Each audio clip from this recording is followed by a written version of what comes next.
Hey everyone, my name is Andrew Harrison. You're watching Conversations in Pop Culture, and we are back to the basics. And before I introduce my guest, I do want to remind everybody that this episode is brought to you by my friends over at Pocket Jack Comics, who have books like Palace of the Golden Princess and White Lily, and you find their books at pocketjackcomics.com. But enough about that, because I have with me comic creator Phillip Russertt, who is a distributor, a publisher, a comic writer. I think you run at least one Comic Con, if not two. You've done a bunch of stuff, art repping people, getting people tables. You know, a few of them I know. And obviously, you've been doing this for a while. So, welcome to the show. Thanks for having me on. And by the way, Pocket Jack is distributed through us.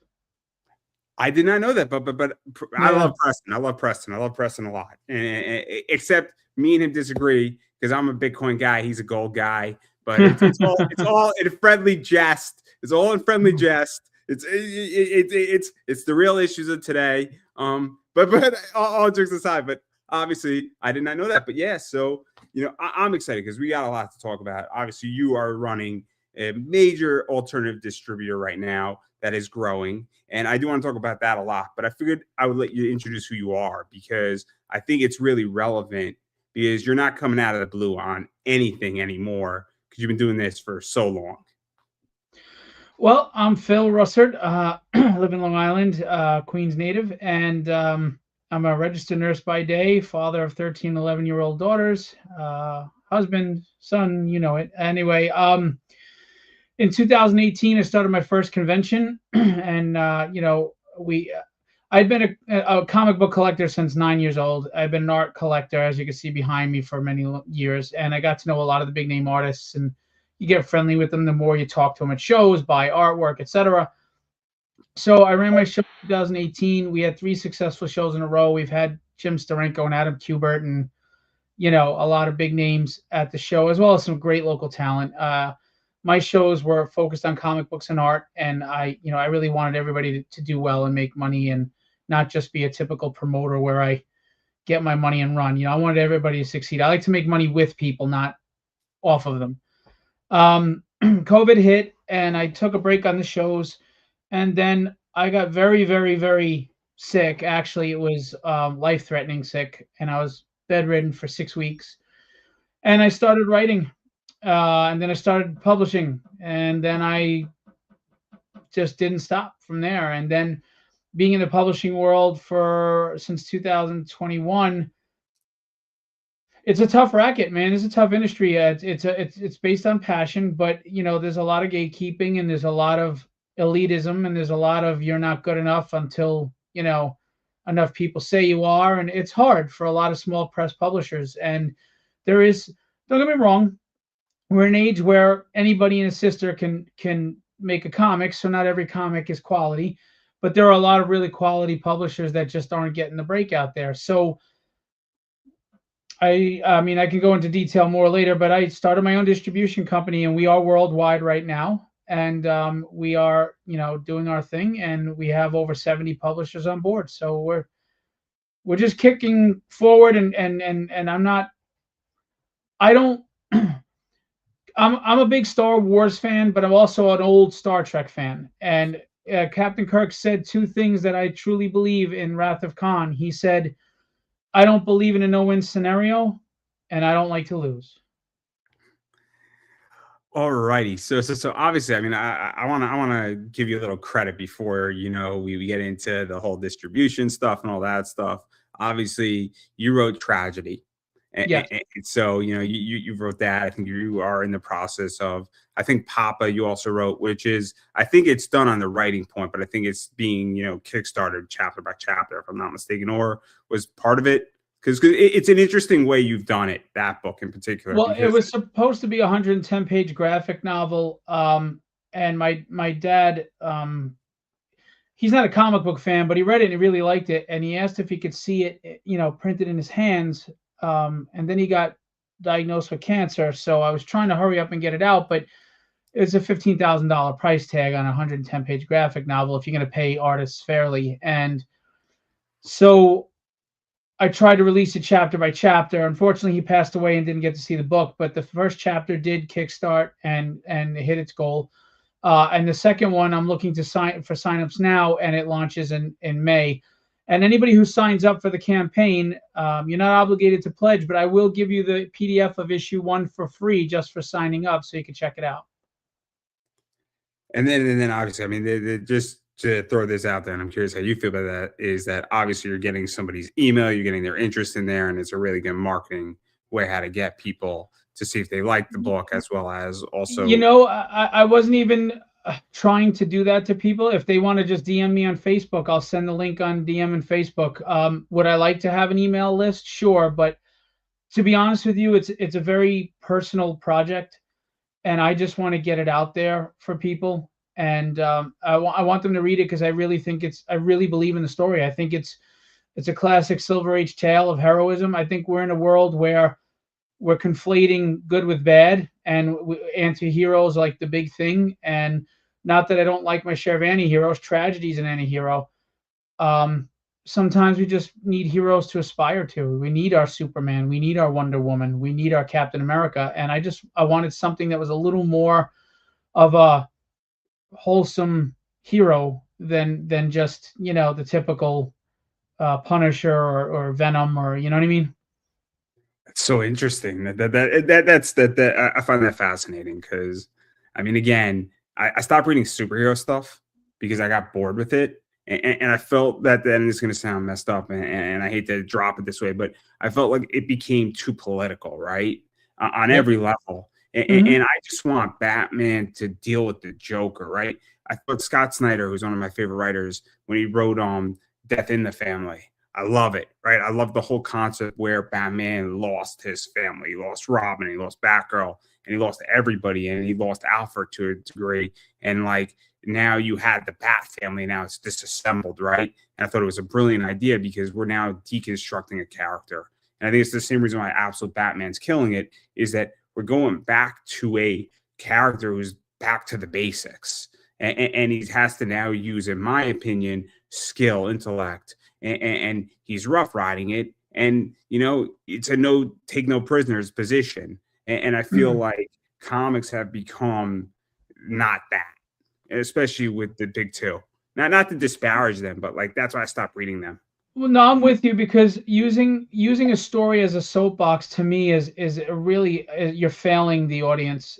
If you know what I feel about any political or socio-political situation as the writer, I failed you because there's a difference between using the current climate as a backdrop and using it to preach what people should think. And I think that's what a lot of writers are doing now. And I don't want that. I want to just entertain you. I don't care where you lie with your ideologies. I just want to give you some escapism, something that you can, maybe characters you can relate to. Because at the end of the day, we're all human. We all want to feel relevant. We all feel insecure at times, or hurting, or pain, or sorrow, or just frustrated, or just wondering, what's the sense of it all. And I just want to create heroes and characters that maybe you see a little bit of yourself in them. Maybe there's something really cool happens in a book that makes you, reflect, like, oh man, I grew up in Rocky. I grew up on Indiana Jones. I grew up on, you know, the inspiration that was entertainment. You know what I mean? And I don't think entertainment is inspiring anymore. I think it's preachy, it's negative. They even want to make Superman angry and bad all the time. It's like, I don't know. I just want to entertain, but I also hope that the characters resonate a little. I'm an anime guy, right? And one of the first animes that I saw, I mean, there was a few, but one of the first that really resonated with me was Astro Boy.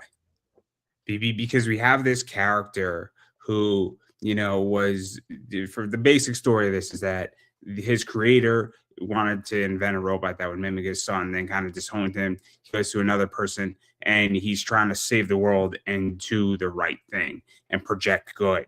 But like, and you have Astro Boy fighting a bunch of stuff from the 1950s. I mean, it's amazing what Osamu Tezuka did with Astro Boy. You have him Yeah. fighting the KKK. You have him fighting sea monsters. I mean, it's unbelievable, right? And it's just, in my opinion, it's the good in all of us is really Astro Boy, and it's really inspiring because I don't feel it's political, right? I just feel that this is evil, and there's a bunch of good people, and we have somebody projecting what should be the moral good, Well, right? we used to be able to delineate that, and I think the lines have been blurred. I think a lot of storytelling is trying to make you sympathize with the villain more than aspire to be the hero. I mean, it's just my opinion. I'm sure people disagree, but like you even look at Batman, Absolute Batman. I think the reason why people are really resonating with it is because we're in a society right now that's very angry and very broke. And you took away the one element that made Batman not like us, and that was him being rich.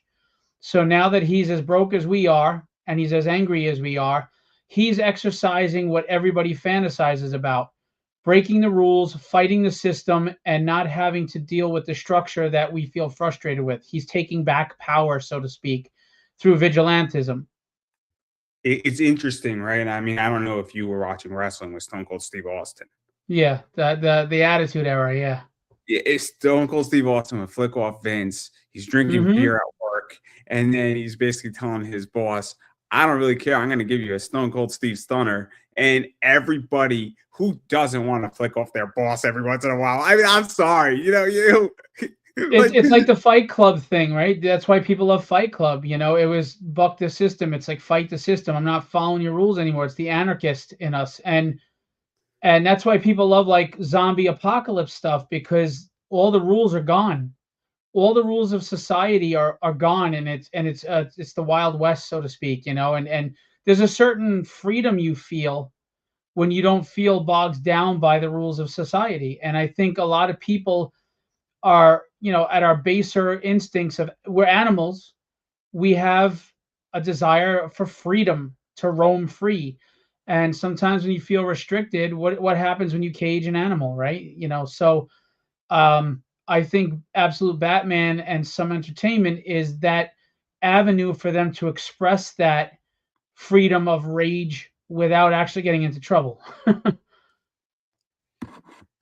Oh, I find it fascinating, right? I find it fascinating, and I mean, deconstructing all of it is that, but this is why I have a hard time, and I pulled back from comics because I find that it is preaching, and I don't know if it's lazy writing or just easy writing, whatever it is, but obviously it forced me out, and it also forced me more into the indie world too, because at least in the indie world, people are willing to try things, you Sure. know, that aren't done. But even still, and you said it, and we're going to become villains when we say this, is that not every book is done the same way. Not every book should be published, and it's not gatekeeping. You have the right to try. And I'm never going to tell somebody you don't have the right not to push an idea Right. out. You absolutely have the right, as long as somebody's willing to print it, you have the right to go hire an artist, seek an artist, hire an artist, write your story. You do not have a right to a printer by definition, because a printer has a right to turn you down, in my viewpoint at least. But there are printers who will print your book. You do not have a right to a distributor, because if that's a business, they have a right to turn you down. But you have a right to try, and you have a right to get your story out, and somebody will take you to print your book because somebody wants your money. Somebody wants your money Right. to print your book. I mean, so I don't think that that's the issue, but at least you have the right to try. But not every book is created equal. But this brings me to what you've been doing, which I think is so interesting, and it's interesting because it's your side of it, because you obviously were doing, as you stated before, that you were representing artists and speaking to artists, and you have touched a lot of sides of the business, including the writing side, and that you created a distribution company. So how did the hell did this come about? Because that's a big take, and that's a ballsy move, man. I Well, gotta tell you, like I would not have done it myself. Let me put it that way. well, I appreciate you saying that, because I don't know if some people really understand what an undertaking it is. And we were in Bleeding Cool and Comics Beat, and we were in CBS and Fox, and we're listed as one of the top, one of the 5 distributors right now. I mean, I'm not on Lunar's level or Penguin Random House, but we are the indie distributor. So getting back to what I said before about Captain Kirk, I don't like to lose, and I don't believe in a no-win scenario. Um, I saw Diamond was going down, and I know a lot of people in the industry. So you have conversations with people who know things and don't say. It's quiet. I knew when they were going to announce bankruptcy, and I knew they were going down. Okay. So I announced my distribution company 3 weeks before they announced their bankruptcy. I also knew they were going to do what they were doing with the consignment inventory and all the bad stuff that happened, because it just is what it is. um, I don't like to lose. I don't like anybody telling me I don't have a right to be in the ring. And I'm okay if I gave my best and you knocked me out and I just wasn't good enough. I can live with that. I can go home with my head held high and say I did the best I could. It just wasn't in the cards. But I am not a spectator. Life is not a spectator sport, and I am not watching the fight. I want to be in the fight. So if you're not going to get me in the ring, I'm going to build my own ring, and I'm going to be in it because I want to be in it. And then I'll let the free market decide from there on in if I deserve to be here or not. Because to me, and don't conflate corporatism with capitalism, because I'm not for corporatism, but capitalism is about a healthy free market. And the only person who should dictate to anybody who has a chance is the free market. I don't like people saying, "Well, you shouldn't even try." No, I should try. The fans, if they don't buy your book, they told you it just wasn't on par. What if the fans do want your book and they just haven't had a chance to see it because nobody's letting them see it? Whether it's the algorithms on Facebook or whatever the case may be. Um, so I wanted to give a voice and an opportunity to those small publishers like myself who have quality books and are not getting the opportunity to the direct market.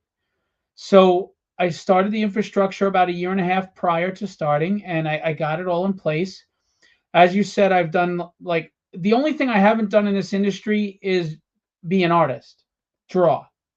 I don't have the patience for that to get good at that. That's a lot of work and a lot of time, and I commend them for what they do. And I do think you have to have some sort of affinity for it, right? And some sort of natural talent that you can lament and that you can You gotta love it. You gotta love it, and you gotta love yeah, it. and that you can really grow with it and work on it. I don't have it in me. So I've done everything else, and I did it on purpose because for me to be a good distributor and publisher, I need to understand everybody's point of view. And as a distributor, I understand the retailer's point of view. I understand the publisher's point of view. I even understand down to what the artist's needs are making these books. And I wanted to take everything I learned and apply it in a way that, I know this is going to sound like a line of horse crap, but I think comics are the greatest entertainment medium in the world. They're the best of the visual, the best of the literary. They inspire. They saved me from a rough childhood. And I'm watching the industry struggle. I've seen it struggle, and it has its peaks and valleys. But again, it's not what the Titan it was, and I want to see it healthy again. So I want to be part of the solution, not part of the problem. I don't want to be one of those grifter middlemen. I don't want to be selling smut and garbage. I want to give quality reading entertainment and visual entertainment to people again, so that we can get readers back and young people back into comics, and let this be the greatest medium again. So let's talk. A lot was just said. Let's talk about a bunch of it, because again, I've spoken to a bunch of people, and back in the '90s, before Diamond basically ran everybody out of business, there was Hmm. competition. And look, I don't know how you feel about this, and this may or may not be good for your business, but I want 20 different distributors. I want the competition. It's healthy. I want Yes. somebody to bring a fight to you and then put you on your ass, so you have to come back and say, "God damn it, I just got my ass whooped and I need to get better at this, or I need to figure something out." No, I'm not saying I want you to like get your ass whooped. No, I agree with you. Competition makes everybody on their toes, because you have to by competing, you have to be on the same level where you're giving something equal. Otherwise, they're going to pick the other person, and it keeps everybody in check. Like when you have one Diamond was in charge, they can do whatever the hell they want. And you had to deal with it, and that's it. Sorry, it's like a you don't want your government to be in total charge. You want to have 50 states, right? You want to have we, we, choice. we we could go wrestling, right? AEW was a blessing for WWE, because what they did is that they provided real competition. And when AEW bought Ring of Honor, WWE said, "Holy shit, Right. We now don't have an independent, and it forced WWE to evolve. And I Agreed. think the product is better. Now, some people may or may not agree with me on that. I think the product with wrestling is the best it's ever been. I'm not saying it's perfect, but I think it's a lot better than the last 25 years. Not every day, not every week, but collectively, I think it's a better product.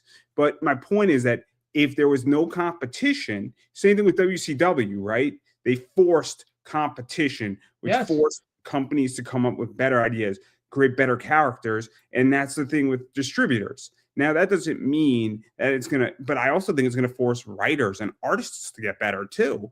Because if probably now you might have distributors saying, sign with us. And then now, I think it's going to force a better position. And I want people to get their asses kicked so they get into high gear. I agree. It conquers competition, conquers stagnation, and it provides choice. And with choice comes a freedom, and an honesty that you got to hold people accountable and keep them honest. I mean, when you're the only guy, I can charge whatever the hell I want and screw you. But if I have competition, I have to pay attention. Oh, they're undercutting me. Well, I got to lower my prices, and I have to offer more to you to stay competitive. I'm all for all these distributors. They're not my enemy, in my opinion. My success is not dependent on anyone else but myself, and I will never blame anybody else for my failure. I'm in charge of my boat. My ship is mine. Whatever you do, whatever seas you sail, whatever land you have, if you're upping me, then I got to figure out why and how, and I got to match that, and that's it. My only competition is really me. I want to be better tomorrow than I was today. That's it. Because again, I think it's interesting, and then to go even further into all this too is that obviously you mentioned that you have represented artists, you have Yes. written comics, you have done Kickstarters. Because I don't think you're competing with somebody who's doing a Kickstarter and then wants to get into the direct market. Because I don't think you want to take the Kickstarter money away. Personally, I think what you want to do is open up No, another avenue, right? absolutely. A lot of people kickstart their books and then they come to direct market after they've paid for the production. Sure. No, I'm asking because I want people are going to see this, and I want to make sure everybody knows it. In which that, No, like, crowdfunding is a wonderful tool in the belt, and distribution is just another tool. I mean, we want more avenues. It only gets more content out there for people to choose from and maybe find that diamond in the rough or find that needle in a haystack. Yeah, I'm all for all of it. I want this industry to thrive, and the more options you have and the more outlets, the better. because the reason why I bring it up is that I have a friend, and I'm not too sure if I could say his name, but I might say it. My friend Paul Gomez. He's a good friend of mine. I know, And, Paul.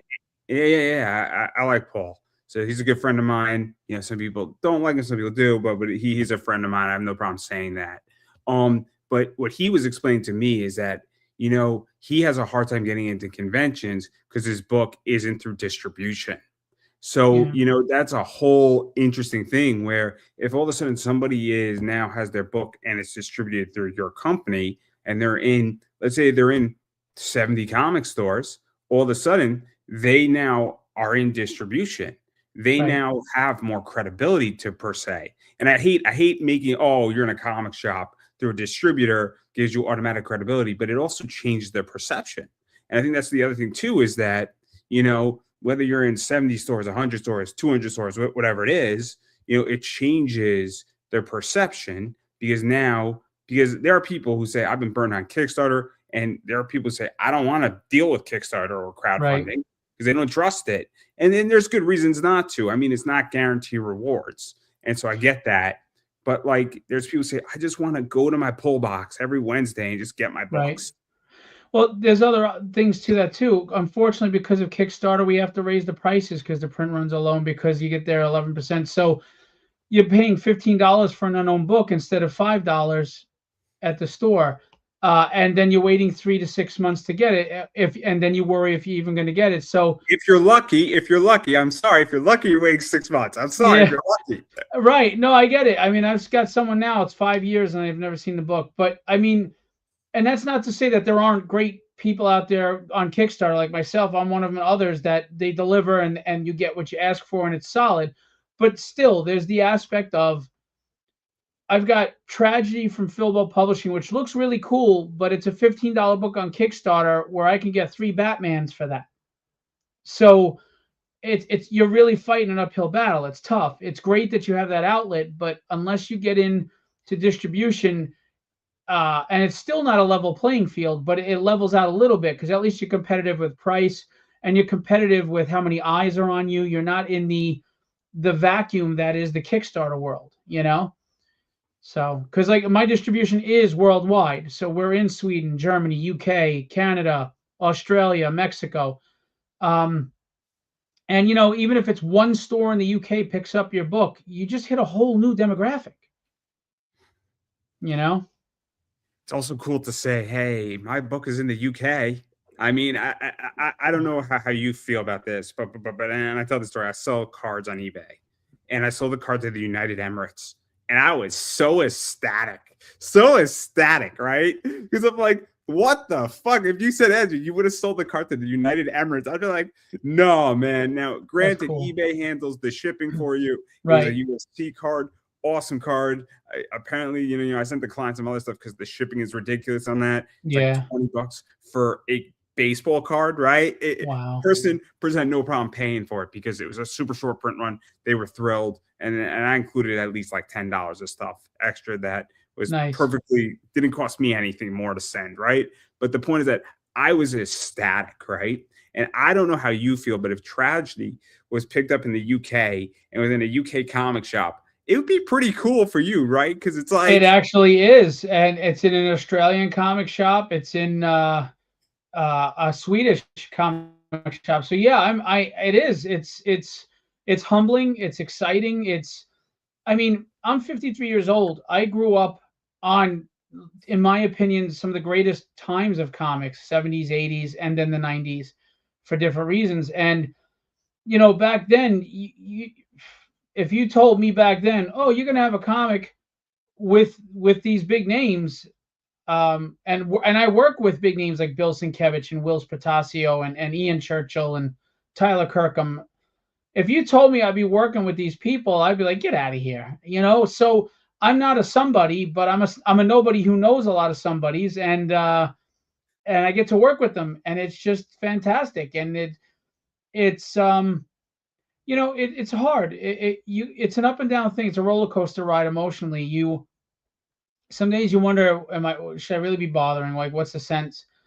And then you get those small little moments that go, yeah, man, shit, my comic book is in another country. Hell yeah, this is freaking great. So, whether it's selling 300 or 3,000 or 30,000, I'm just grateful that, I'm in a world where I could start this distribution company and I could really throw all my weight at it and give it the best I can. And to go even further into this, because obviously, I mean, I think for the most part, really anybody can sign up for your distribution as long as they have a comic. I don't know if there's parameters on that, but there are, but they're not as strict as the prior distributors. They're logical, reasonable parameters, but nothing bad. Yeah. I'll throw it this way, and I don't think he's going to mind. You have a Blaze, which is a somewhat, decent sized company, and they do a bunch of manga stuff, they do a bunch of stuff. And you have also, Get Your Meds, which is George Medina's and what he does. And so I think those are two different company sizes completely. Yeah. The reason why and George has been on, and I know George. I'm good friends with George. I was just talking before. So I don't gatekeep based on how large your audience is. The whole point is you're supposed to grow an audience through direct market. What the hell am I doing if I'm supposed to be helping you grow an audience? If I'm telling you your audience isn't big enough, well then that's what I'm for, to help that.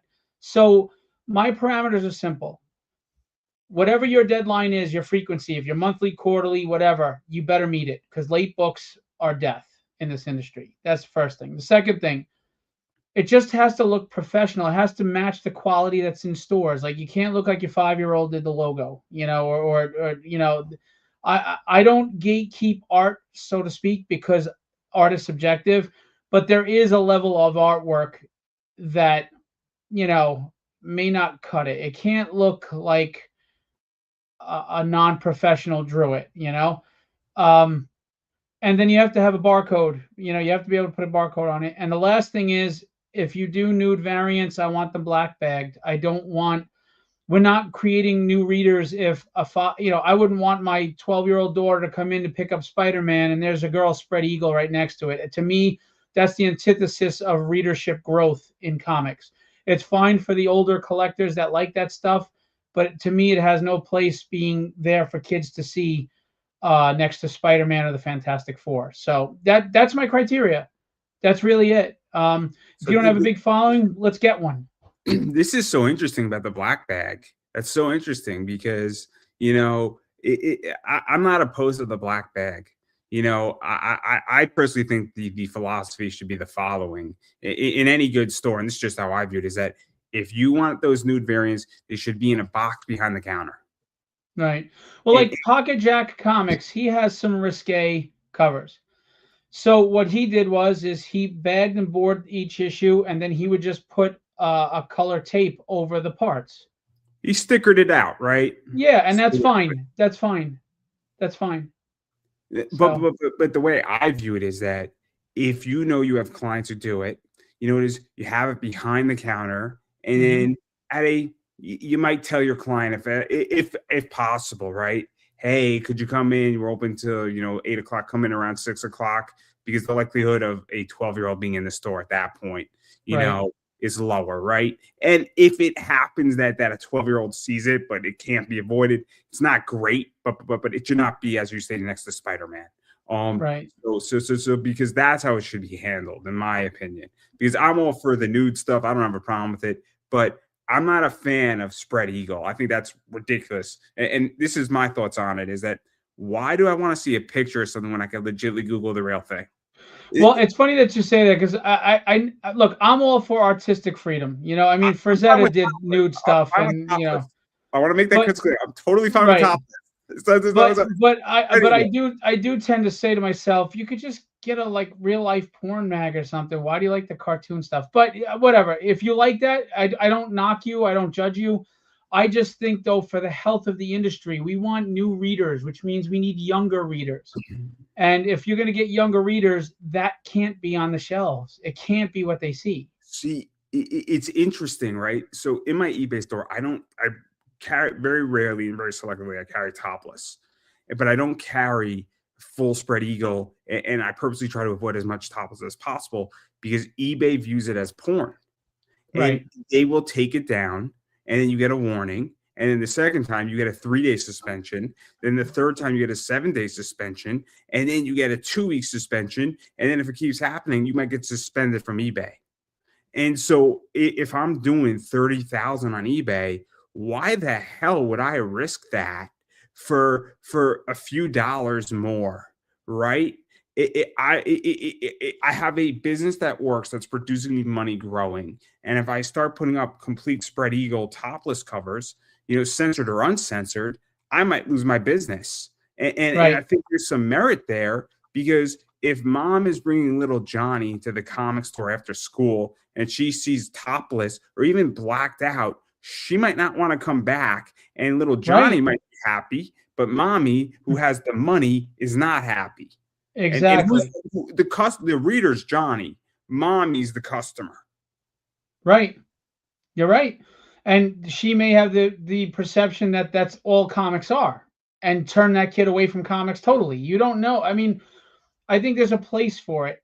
Like Kickstarter does very well with NSFW, but I don't. And I'm not saying they can't be in direct market. I'm just saying that for me, I find it dangerous. I mean, Marvel and DC are not going to do those kind of covers, and nobody bats an eye on the fact that Lunar and them aren't going to do that. So for anybody to get mad at me for not wanting NSFW showing everywhere, is I'm not really doing anything different than anybody else. We want business. We don't want to alienate anyone, scare anybody away, and we don't want a niche market. We want the broadest market possible. That's success.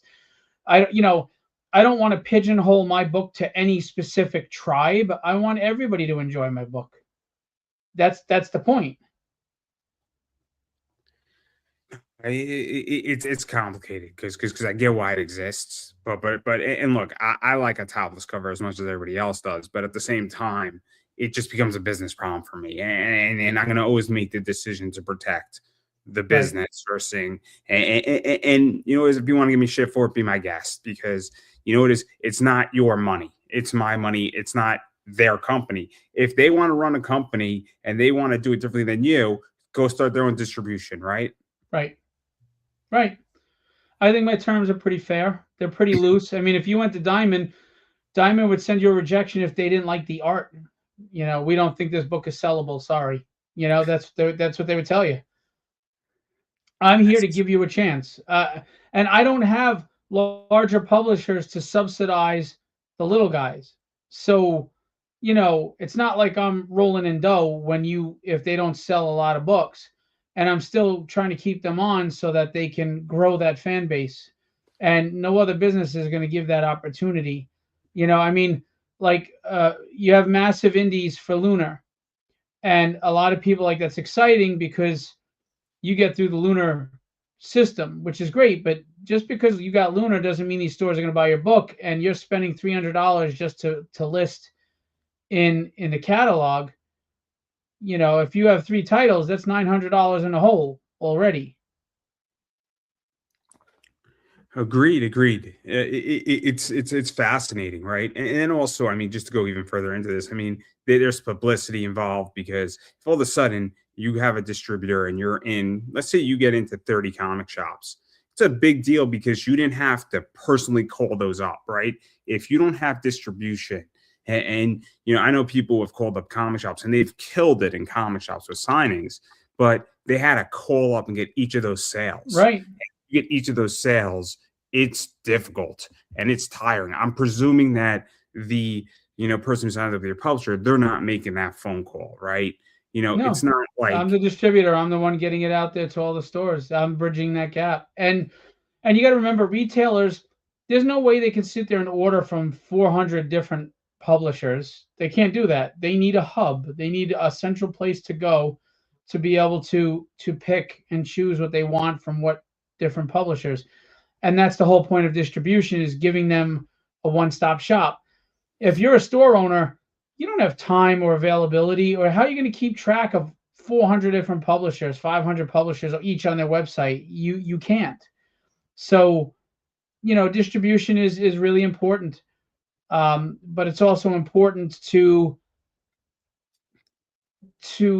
not just bridge that gap between the publisher and the retailer, but try to do it in a way that can make everyone money, not just one person. I mean, the industry has been inundated with middlemen that take all the money. The creators go broke, the retailers are struggling, and that's it. And I don't want business models like that. Business models that everyone makes money are the healthiest and the best growth possible, even if it's slower, for the industry as a whole. And if the industry as a whole is succeeding and doing well, then there's enough to go around for so many more people, as opposed to watching four people doing really well because they grift and pick the bones off the carcass, and then there's nothing left and they move to the next grift. And that's what goes on a lot in this industry. There's a lot of people that just don't want to work a friggin' day job, and they want to make money off of comics, and they want to do what they can to grift and take advantage and make as much money off of your hard work, whether it's the people that steal IPs or do these corny, sexy homages, stealing the IP from Disney, stealing IP from Brian Pulido, and then putting boobs in it, and then all of a sudden, like, you're making money off of I somebody mean, else's work. we could go even further. I mean, look at how many people are doing K-pop variants, K-pop Right. Demon Hunter variants, and look, I mean, I'm not saying they're purely stealing the IP, but they're definitely stealing an idea, and I don't think they're stealing K-pop Demon Hunters, which is absolutely great. Go watch it if you haven't seen it. If you haven't seen it, you're the lucky one. I'm just letting you know right now, it was that good. Especially watching with my 3.5-year-old niece. Super fun, right? For the first time. And no, anyway, that's a different story for a different day. But I think it's kind of crazy when you go and you take, an idea of a variant cover and you're doing, Street Fighter with your character in it. And I think it's wild. I mean, I'm not saying that it's the same as necessarily directly doing a parody and crossing lines to some degree, and that's a tricky discussion completely. But I think there's a real issue here with all this, and I think variant covers and Well, homages. Like I think if you're doing a Walking Dead one with your character, I think there's questions that should be asked. well, I mean, homage covers are one thing, but when your whole entire book, your whole entire creative thing is just mashing other people's thing together, and then you're adding sex, like, what are you really adding to the comic scene? I mean, I mean, there's parody, and some parody is perfectly fine. Like, I'll give you an example. I'm friends with Marat Michaels. He does Do You Poo. He's friends with Rob Liefeld. Rob Liefeld had no problem with the Deadpool part of it. Pooh is public domain. He does different covers, but the content of the story inside is the same. I don't see anything wrong with that. You're just parodying. You have fun. No big deal. You're not ripping anybody off because he's got Liefeld's blessing and because Pooh is public domain. But when you're taking someone's actual owned licensed IP, like Brian Polito's Lady Death, and then you're taking Disney's Star Wars, and you're combining those and throwing tits in it, you're just a thief. You're not creative. You're not special. And it baffles me that you walk away with $30,000-$40,000, which again, I always question some of these people's numbers if they're true. But you're not adding anything. You're not doing anything original, and you're certainly not a creator. You're just a copycat. You're just unoriginal and uninspiring, and all you're doing is grifting off an industry that deserves better than you. I mean, again, I know who you're talking about. I don't have a problem saying it. Obviously, we all know who you're talking about. It's the Wheelers. I know Mike and Mindy. Obviously, they've been on this show. Obviously, I mean, I'll just state it, is that there's been some, I'll put it nicely, you two don't get along. Is that fair to say? Oh, we did. And then for some reason, they just turned on me and did some crazy shit, doxing my house and putting my family in danger and going after and insulting my dead father. I mean, they're just whatever. Anyway, I wasn't going to name them. We don't have to get into it, but I wasn't going to name them. Yeah. I don't have a problem. We call things out because we all know who we're talking about, right? Star Wars. I enjoyed Star Wars. I thought Star Wars was funny, right? But I knew what I was buying, right? I knew what I was buying, and I thought it was funny, right? I would have taken it a different route. I would have done it in the right to censor, right? I would have done it that style, but that's how I would have written it. But anyway, we don't have to get into it too much. But I think this is really interesting about it, because I'm curious how you feel about the industry, because I am not happy with comics as an industry right now. I find that also, like, it doesn't help that DC resets Batman every 3 years. That doesn't help. They reset Spider-Man. And I'm like, man, we got a good Spider-Man story. We got something fucking good for once. And then, gotta get another one out there. Can't touch it. Like, it kills me. It kills me. And then I go to Barnes & Noble, right? And then I'm like, where do I fucking start? I haven't read comics in 5 years. And I'm like, where the fuck do I start? Like, I'm so confused as a human being when I walk into a Barnes & Noble. I then go to the manga section, and I'm like, there's a 1 here, and there's a 70 over there, and all of them are sequentially numbered. I'm going with the manga because I understand where to start. And that's what happens to me. And this is how I became more indoctrinated into manga. I came into comics after manga, and then I was more comics, and now I'm going back to manga because I know where to start. And that sounds crazy, but I'm so confused in the main two. It's tough too, because when you're hitting over 1,000 issues of a specific comic, it's been around for 50, 60 years. What they used to do is do story arcs where, like, the Dark Phoenix saga, the Brood saga, or the Infinity Gauntlet, where you jumped on board at the beginning of a story, and if you enjoyed that story, you decided to collect the back issues. But instead, they decided we're going to do the legacy numbering to cater to the old school people, which is bullshit. But we're going to start at a number 1 every 12 months with a new creative team, and there's no consistency, no continuity. And I think that hurt the industry for old school readers. And in their attempt to get new readers, they didn't get new readers. All they did is piss off and alienate the old readers. And now your readership is down. I mean, it's just my opinion based on the things I see. But the whole model is, I mean, we just had Todd McFarlane's talk about you can sell a book that Michelangelo drew the cover for, even if the writing sucks.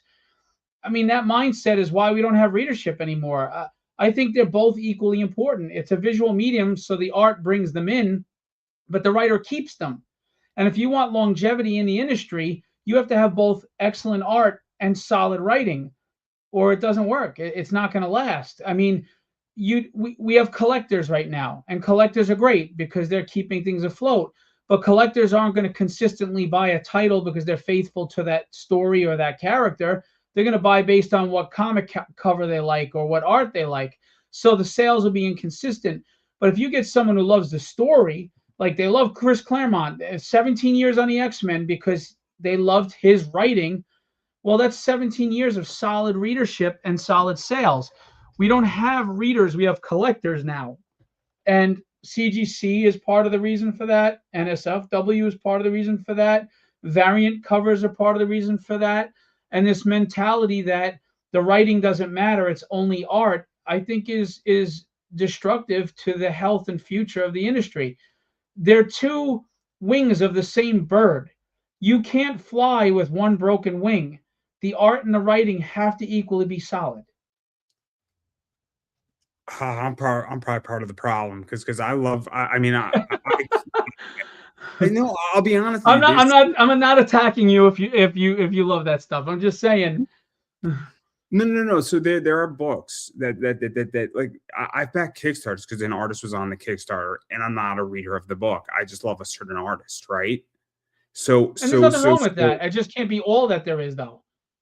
But I've also like so for instance, somebody read it and then I get it and then I'm like, oh cool. But I've also stayed on to books the same way too. But then there are books where I've read the book digitally, and one of my favorite books is Canto 1. Right, I have a 9.8 Canto 1, signed by David Boer and Drew Zucker. Super cool book. Very few of them exist, and I absolutely love the book. And it's graded. It's not read. It's a mint condition book. But I also read the book digitally. So I mean, but that's the best of both worlds. You're a collector and a reader, which is actually the best because that's more you're buying for both reasons, which is fantastic. But like my whole thing is that like, and then also what I've done is that I'm also a graphic novel collector. So sometimes I won't pick up a trade. I won't pick up a floppy. I'll say, look, I'll wait till 6 come out and then I'll read the graphic novel just because it's cheaper, more efficient, and I want to read the whole story arc at once. And sometimes I say, look, I don't know if I'm too sure about this, or I'll pick up an issue 1 and then I'll wait 5 issues to get the graphic novel, which to me makes more economic sense because at $20 a pop, I'm like, you know what is? I'd rather spend 30 for the 6 issues and save myself a boatload of money. And I understand that some people might get upset and say, how the fuck am I supposed to make my book now? But you got to know that like, I can't afford to spend $120 on your 6 issues. Like it's just not in my budget. And unfortunately, print costs are the problem. Unless you're printing, thousands and thousands of books, offset printing, you can't get low print costs. They're astronomically high. And when you're a small publisher, no, you can't invest thousands of dollars into thousands of books that are sitting in inventory. You can't. So you do what you call print on demand. If there was only 500 orders, you order 600, and now you're paying. I mean, there are some printers charging over $4 to print one book. How am I supposed to sell that for $5? How can I sell it for $2.99? You can't, and printing costs have really hurt a lot. It's that and shipping. I mean, I'm sure I don't need to tell, but I don't need to tell you this, but I was on eBay when it was 64 cents to ship a card in the mail, right? So, great. Now it's what, $2.50, $3? Now a card, it went up to 69 cents, and now it's at 74 cents for one card, right? Oh, okay. So an ounce, 2 ounces, and we're talking about like a baseball card and a top loader, like, but you might say, oh, it's only, it went up, it's only a 10 cents difference. But when you're selling 4,000 cards and Right. 4,000 packages, that 10 cents adds the fuck up real quick. Yep. And it kills you because you're like, God damn it. Like, because I'm offering free shipping because that's what the market dictates. So Right. it's not like I'm charging that to my client.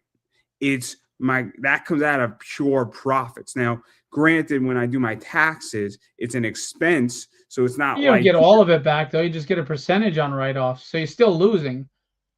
yeah. So, but it's not like I'm taking the full blunt of it. But the Right. point that I'm making is that 10 cents does come out of profit, regardless. Even when I Right. do my taxes, it comes out of profit, right? Well, it's like distribution. We're selling wholesale. You give discounts to the retailers, right?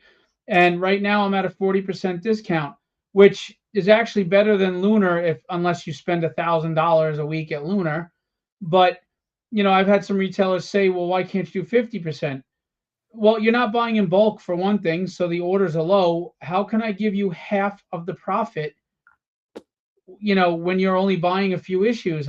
You can't do that. The whole point of wholesale is you have to buy in bulk. Otherwise, I can't do it.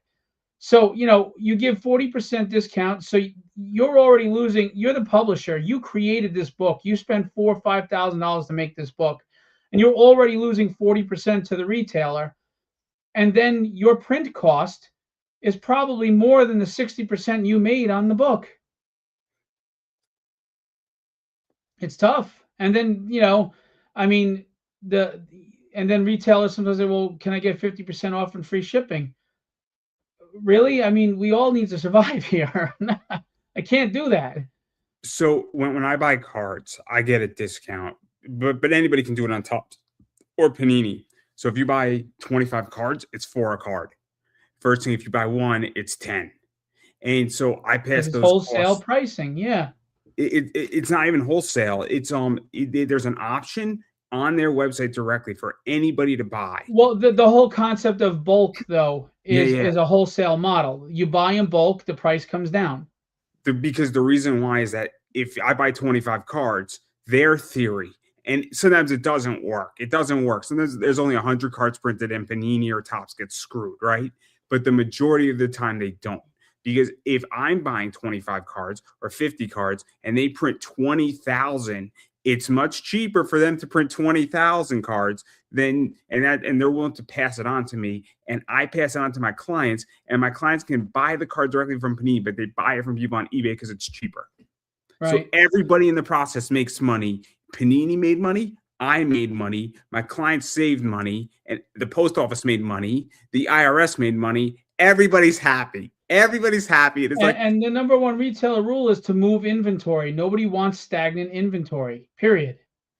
but all this is print to order, which is amazing. So Right. there's no inventory with cards except to me, but I move the inventory because I could pass on the costs. But like that's the thing, is that if they weren't giving me that discount, I wouldn't be buying. And so Right. I'm getting a 60% discount. It's amazing. And my clients are getting like a 25% discount, but they're saving money.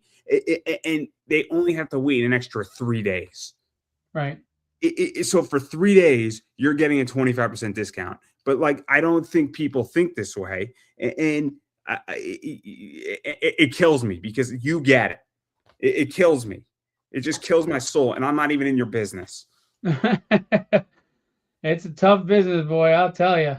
It's cutthroat. You grow up loving comics and you don't see the business side of things, and then you get in the business side and you're like, oh my god, I thought this was about heroes. There are no heroes left. Jesus Christ. So let me ask you this. Let me ask you this because, I haven't done a comic. I don't know if I want to do one. I don't have the itch for it. And a bunch of people said, if you don't have the itch for it and you don't need to do this, don't do it. Which Yeah. I think it's good and bad advice. But I like doing my podcast. I like running my eBay business. I like cards more than anything else at the moment. But I guess like my question is like, how do you separate it? Because I think you still love comics. I still think you love art. Obviously, you have a lot of art on your back wall there. And like, how do you separate that? Because it must be difficult to some degree because you're in the trenches, but you're Right. also loving it, and it's tricky, right? Like for me on my podcast, and maybe this might help, is that I'm getting to interview a bunch of my heroes. Like when I'm interviewing a voice actor that I grew up watching, like from Naruto or from One Piece, like I grew up watching this shit. I'm like, fuck, I get to speak to you for an hour, right? You're fanboying, but at the same time, you can't because you're interviewing them. And But they know I'm a fan, and like I love Bon Clay. Like my favorite character from One Piece is Mr. Bon Clay, and the voice actor knew, and it was just amazing. But it was professional. I'm a fan, right? And you know I'm a fan, and it's such a cool experience because I'm a professional fan. Is how I describe it. well, for me, Ian Churchill was on X-Men in the '90s and early 2000s, and Ian Churchill is one of those unicorns that he can do a really nice cartoony style, or he could do that '90s tight David Finch type pencils, right? And he did a cover for Tragedy, which is just phenomenal. Now, he was one of my favorite artists of all time, but he was very mysterious to me because I never saw pictures of him, never saw him anyway. He lives in the UK, never saw him at shows. And I got to interview him a few years ago, and I was fanboying, because I was trying not to be a fanboy. I really was, because, and I'm not one of those celebrity worshiping people. Nothing against it. It just, I never was. But with him, I was just like, shit, I'm gonna freaking get to talk to this dude and hang out. It was awesome. And he's and on top of that, he's a really nice guy. So it's not like, that don't meet your heroes kind of thing. And he's done some really wonderful things for me. He's just a genuinely really nice guy, nice person. And again, in my opinion, one of the greatest, most underrated artists in the industry. But anyway, I digress. So I had to be careful with the fanboy. So what I do is I turn the fanboy down to where it's just showing respect for their resume. Like in October, I did a store signing with Will Spatasio, who's one of the founding members of Image. And I've gotten to know Will better. And, we went out to dinner after the signing, and I know his wife, and lovely people. He's really, in my opinion, Will Spatasio doesn't get enough credit either. He's a Jim Lee to me. And he's a humble, really just sweetheart of a guy. And, I'm always telling him how I really respect what you've done in the industry, and you're amazing at your work. And it's great that you're humble about it. And I really appreciate working with you. And it's kind of fanboying, but in more of a mutual respect kind of way. And I think that goes over well, because, these guys, they don't want you kissing their ass, and they probably don't respect somebody who's like drooling all over them. And it's also awkward and makes you feel weird. I mean, just imagine someone is kissing your ass and drooling over you, and they don't even know you. I'm sure it's a very uncomfortable situation for them. So I don't ever want to put them in any weird position either. So I know when to take the fanboy hat off and put the business hat on, I guess. You learn how to do it.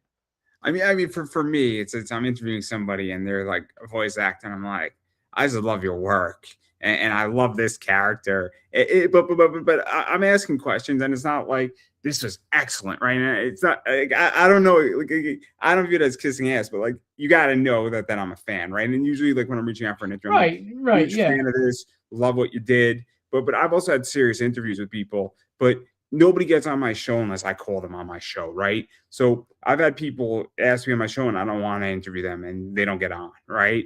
So it's my show. So right, in order to get on my show, you have to be invited on. right. It's not an open form. It's not an open invitation. It is a gate kept show. And whether people like that or they don't, until you pay my StreamYard, you don't get a say. That's how I view it. Fair enough. It's your business. It's your show. But like I wanted to interview you, and I don't really Thank you. care if anybody else has a problem that I wanted to interview you, right? That's their issue, not mine, not yours, right? Your opinion of me is none of my business. That's what I tell everybody. It's I interview who I want, and you don't need the reason why. It's my show. If you want to pay for my whole StreamYard for the year and then some, and you want to invest in the company and you want to buy a board seat on this, then okay, maybe you do get a say. But the point is that I have no problem admitting that I'm a fanboy. There is very rare interviews where it is crystal clear that I am a fanboy, And and it's it's going to awesome. happen. I mean, these people have contributed to your life in some way with their creations, whether it was wonderful childhood memories or getting you through tough times, or and that gets back to what I was saying. They're creating stories and characters that resonated with you in some way. They meant something to you, and I want to provide that or help nurture that where it is too, because I think that's the best part of comics is I mean, look at all the movies we love and like the anime and the mangas, and you talk about the stories and the characters because something about them meant something to you. It touched you. It was important to you. Whether it was a period of your life that was tough that it got you through, a character that you saw yourself in, or reminded you of someone you loved, or you're inspired by, like Rocky or whatever. That's the wonderful thing about entertainment and art, the arts. And I feel like comics have gotten away from that a lot. So I just want to A, nurture it where it exists, and B, be part of it, creating it myself. And then even going further, because talking about, I guess, nurturing and pushing forward, the thing that I also like about you is that you have fill views.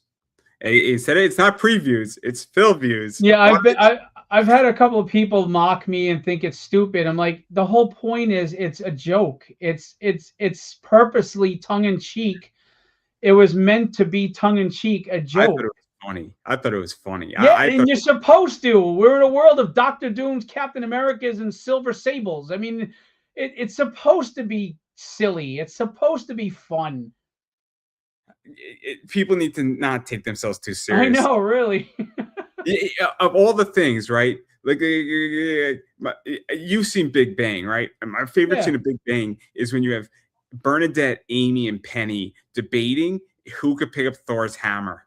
Oh, So, I remember that. Yeah, yeah. and I'm like, you know what is? Me and my friends joke about it. I say, of all the problems we could have a debate about, this would be the greatest podcast ever. Is you just pick the most ridiculous, and you have heated, like, serious debates. Everybody shows up in a suit. People come up to a podium, and then there's like a massive debate. It would be the greatest podcast ever because of all the problems. You treat it like world politics, just with comics. It'd be Right. great, but like you're having a debate about. Does that mean that Hulk picked up Thor's hammer if Thor's Right. holding it, right? So again, I think that's funny, but I think the other thing that's great about it too is that you're putting people's books and covers and artwork from their books on these, this preview magazine They get a that's full digital. page, yeah, and I don't charge them for it. They get a full page for each title. It's So, funny that you mentioned the Phil Views thing because I had a small publisher that was friends on Facebook for many years. We didn't really interact much, and he came in and he was very polite. And he was in my DMs asking me a ton of questions, and normally I don't have time to be answering everybody's questions. I ask you, please go submit, and then if your book is, looks like it's something we can distribute, we'll talk. But I knew the guy a little bit, so I answered his questions. Spent a lot of time asking tons of questions, and he was nice. He was polite. And then later on, someone unfortunately for they bash my company a lot, and it wasn't the guys you mentioned before. It was somebody else, but they put up a post, and here was this small publisher going in there, and he's laughing, saying, yeah, I went to my retailer and they said fill views, it was ridiculous, and they laughed at it, and that wasn't a good sign to me, so I didn't sign up with him. I'm going to see how it goes before I give him a chance because of the word fill views. Like, it's like, guys, can we like stop? All right. It's meant to be tongue in cheek. If that's the reason why you won't do business with someone, I don't know if your business is gonna last very long. I mean, that's just stupid. It's just like, lighten up. For God, it's comics, guys. It's supposed to be fun. I know it's a business, but you can still have fun. Sorry, I didn't mean to cut you off, but go ahead. Oh, no, that's fine. That's fine. Again, I think people need to not take themselves too seriously. There's a time to take yourself seriously. There's a time not to, right? I've had plenty of interviews where half the interview is not serious, half of it is. I had a whole interview where the whole interview wasn't seriously, and me and this girl, and it was Evie Akasha. There was like two questions in the whole interview, and we're just cracking each other up. So for those who don't know it, she is a virtual real video game AI cam girl type entity. So it's not pure AI, but she wears a bodysuit, and the whole thing runs on a motion censored real video game engine on Streamate. Super fascinating, super trippy. There's nothing like it on the planet. That Yeah. interview. And me and her are just cracking each other up the whole interview. And nothing got accomplished in that interview. Nothing. You had fun, and people probably had fun with you, and there was escaped life for a little while. That's a good thing, man. We need to laugh more. And it's one of my favorite interviews / things I've ever done. She loved it. It's done well. The point that I'm making is that I didn't take the interview too seriously. We had a blast. So again, if somebody doesn't back or doesn't want to sign up on a distribution level just because of that, that's kind of crazy. I Well, it's mean, also funny because the other people are Lunar and Penguin. I mean, but you have a problem with Phil views. It's like, come on, stop it. Stop it. Stop it. Anyway, and people ask me, where'd you come up with the name Philbo?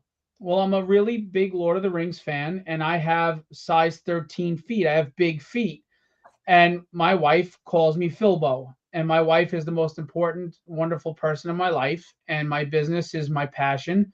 So I took the two most important things in my life and I put them together. So I called it Philbo. when you beat out a publisher, do you say you've been defeated? Defeated? I'm sorry, I can't help it. I can't help it. Talk about taking things seriously, right? I mean, it's supposed to be fun. And I mean, what should I call it? Independent distribution. That's so boring. It's so boring. Have fun. I mean, publishers come up with fun names like we have Asylum Press, Heavy Metal with us. You know, we have Zenoscope, we have Antarctic Press, we have Devil's Due. I mean, you come up with cool names. That's the whole What is it, point. like 10 big ton or 10 10-ton ton? press. I mean, if I'm buying a book and it's 10 tons press, I mean, it's great. There's a company called Stupid Little Monkey, right? I love Stupid Little That's Monkey, that's right? the fun. That's the point. It's comic books. They used to call them funny books. Well, when did they stop being funny? Have a good time. I'm not going to name the artist, but he has to be paid in a check from Stupid Little Monkey. Because when you get a check from Stupid Little Monkey, you hang that thing up on your wall. You did so. Okay, it makes sense. Yeah, because I would like to get paid from Stupid Little Monkey. I just want a that's check great. for like $1. You just frame it. You don't even cash it. You just frame it because it's great. That's funny. I know Steve Street. Who do you work for? I work for a Stupid Little Monkey. What? Yeah, imagine putting that on your portfolio resume. It's like Yeah.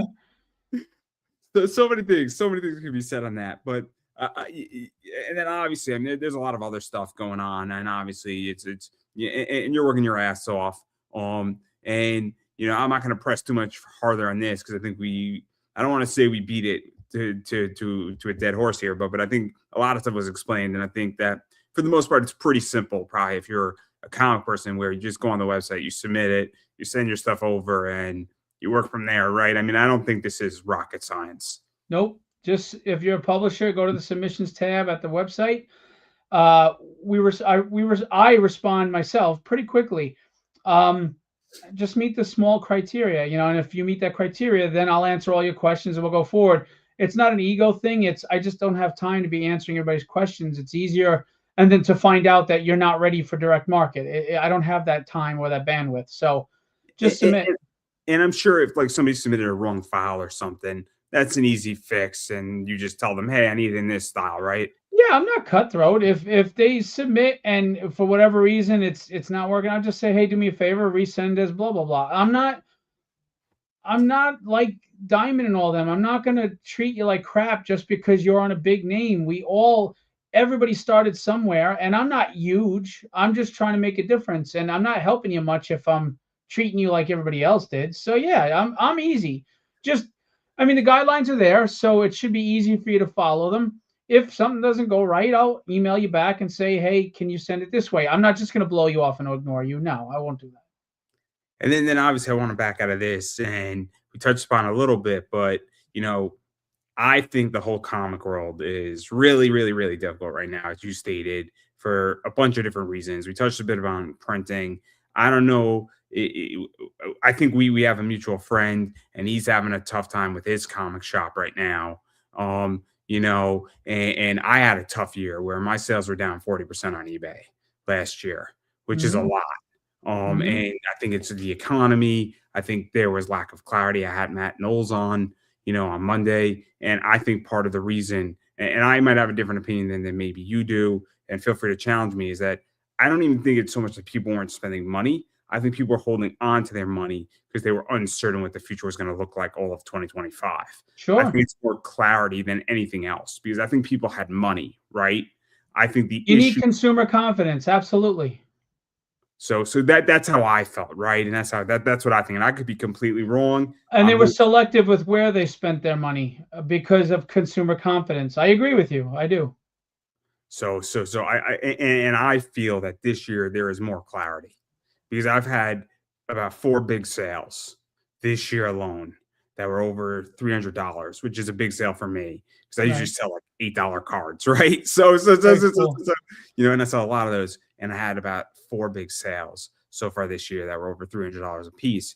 And I think there's more clarity now, and I think people feel a little bit better. I'm not saying we're out of the woods, Right. but I don't know if you see that because I right think there's confidence that it's getting better and will get even better. And that just gives someone more confidence to sign that check or to hand over that dollar. Absolutely. I mean, we went through, and this isn't a political thing, just, between COVID and then other things going on, we had a long stretch of really difficult financial times. And inflation just prices kept going up, but salaries were stagnant. And like, even if you go to a convention and you have Walt Simonson and Mark Bagley there, and you want to come see them, it used to be that people would go, they'd pay their money to see them, and then they'd have money left over, and they go peruse the small press. Oh, this book looks cool. This book's, and they would start buying books. Well, without that consumer confidence, people holding on to their money tight, they went and they saw Mark Bagley and they saw Walt Simonson. And they said, "Okay, I'm not doing any more shopping today. I'm going to hold on to this money," and that didn't leave room for us little guys. So I think there will be breathing room coming. I hope. Again, everything's cyclical. The economy's cyclical. Buying patterns are cyclical. Industries are cyclical. Um, the comic industry has hit a wall. I don't think the bubble's burst yet, but it's about to, and it'll recover again. It'll reinvent itself and it'll catch up again. It burst in the '90s, and unfortunately, we're repeating a lot of the same things that helped that burst in the '90s. But it'll recover again. I mean, I think the bubble has I think parts of the bubble have bursted. I mean, I think the whole bad girl art situation has bursted, and I'm on the wrong side of that trade in many regards. Um, but I also think that there are books that are always going to be good, right? I think an Ultimate Fallout 4 is always going to be good. I think a 601 is always going to be good, and I have some of those. But I'm just so I think certain books are oblivious to a bubble, and I think a bunch of books are definitely in the bubble and are not good, not good. And what I'm doing, and I don't know how you feel about this, is that I have certain books, and I'm just waiting for a better economy to unload them. Um, same thing with cards, right? And I don't think that I'm alone in that, right? I don't think I'm alone in that, and I think that it's going to be interesting. I think it's going to be a rough 9 months. I think 2027 is going to be real liquidity in this industry, and that's my guess on it. And I think you just gotta get a life raft and hold the hell You got to on. ride it out. Well, you got to remember too, the, the thing about the comic industry and other industries is it's um it's a falsely inflated economy. Like, for people purposely do a 25 print run to create the illusion of value. So, and it's a speculator market, right? Oh, Venom the movie was coming out. Venom number one all of a sudden is $500, and then the movie sucked, and you paid $500 for that book, and now you can't turn around and sell it for 250.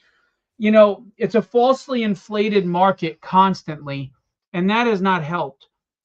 And CGC has a lot to do with that, and other things. And then the movies becoming big has a lot to do with that. When you can falsely inflate the economy, you make it a seller's market at all times. And the problem is, if it doesn't fluctuate and cycle around and become a buyer's market at some point, the bottom's going to drop out, because the buyer is what's keeping everything going. I don't know if you noticed this, but I've noticed a bunch of comic companies that used to sell a lot of variants and other stuff are now selling a lot of cards. So they will pick up the Disney stuff like Disney Mint or Marvel Chrome, and that didn't exist a year ago. And I think that certain companies are now realizing that, oh shit, we gotta diversify our product, because we're leaving A, money on the table, and B, the variants that we were doing aren't selling. And I've noticed that. And I'm like, you guys are coming into my space. What the hell? Right. Get out. Get out. I don't want you here. This is my job. You leave. I was here first. You go. And I hate to sound repetitive, but again, that's putting a Band-Aid on a gaping wound. Absolute Batman is not a solution. It's a temporary fix. I mean, for the industry to thrive, we have to stop focusing on gimmicks like blind bags and variant covers and foil and cards. You have to start getting solid writers and solid artist teams together and writing quality stories. And that means giving books a chance that you might not have before. Look at some of these indie guys. Look at how many shows did you catch on Netflix and you're like, oh my God, this is really good. Well, I hate to tell you, but that idea was probably rejected 100 times before they finally picked it up, and look how it blew up. Or you know how many times Netflix picks up a story or a book and they got it off of Webtoons, or they got it from some indie guy they found in a store. It's like, the problem with the Western industry is they don't want any risk at all. So they regurgitate the same shit over and over again until they bleed it dry. How many Spider-Mans are we going to get? How many Batmans are we going to get? How many Supermans are we going to get? How many sequels are we going to get? How many remakes are we going to get? And they don't want to try anything new because they're afraid to take any risk. It's the same reason why they make Captain America black. It has nothing to do with anything other than, if I create a new black character, it costs a lot of time and money for me to get the audience to jump on board for this character. And they don't want to do that. So it's better off taking a black character and jumping him on the mythos of an established character. It's money saving and it's time saving for them, but it's lazy. It's lazy, it's uninventive, and it's killing the industry. I was just saying that they're legitly, the whole card thing is that they're not even inventing the card. They're just buying wholesale packs and boxes from Topps. And it's the same like the blind bag situation. It's like, and Topps does this, by the way. This is how cards are, right? Cards are always that way. So they don't even mix up the cards. They legitimately just buy a hobby box, which is a box, and and there's nothing wrong with that. That's how cards have always been, and everybody in the card world knows it. And I like it the way in cards, right? For me, in cards, that makes sense because you have a fair chance of getting the 101. And everybody's equal in that, and we're all chasing it. It's the fun hype, right? And then there's like a parallel in there or whatever it is. But what they're doing, these companies, is that they're realizing that the comics don't have enough margin. And that's what's going on. And it's a bigger issue. Because what you said is a huge issue. This is an even bigger issue, is that they're saying if we don't sell cards, which have a higher margin, we might not be in business for another 2 years.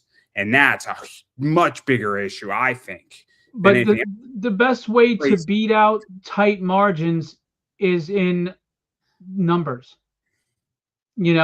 Like comics have a tight margin, but obviously the more comics you sell, the more that small margin becomes a big margin. Like you talked about the shipping before, that 10 cents adds up as an expense.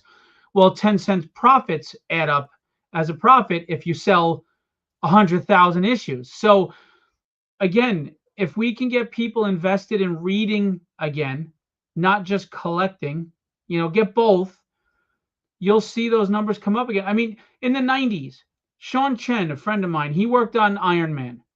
And they didn't. He was on this show. Yeah, he's a great guy. And 900,000 issues of Iron Man was sold, and he wasn't even an A-lister until the movies. 900,000 issues. Right now, I mean, I'm not talking about Absolute Batman, but prior to them stopping the number count, Batman was the highest selling comic at like 134,000 issues. That would have been a canceled book in the 90s. In the 90s, we had over 8,000 retailer stores, direct market stores. Now we have less than 2,000 in the States and probably less than 2,500 worldwide. I mean, now obviously there's a lot of factors. Attention spans are a lot less because of YouTube and social media, etc. There's a lot more out there that can take your money from you, right? There's a lot more competition, whether it's webtoons or it's anime or manga or YouTube videos. Fair enough. But if the comic market kept quality up, it would have kept its niche core group. And even if it added just a little bit at a time, there still would have been small growth, but you would have been building on that strong base. They lost their base. They alienated old school readers and they lost their base. And they didn't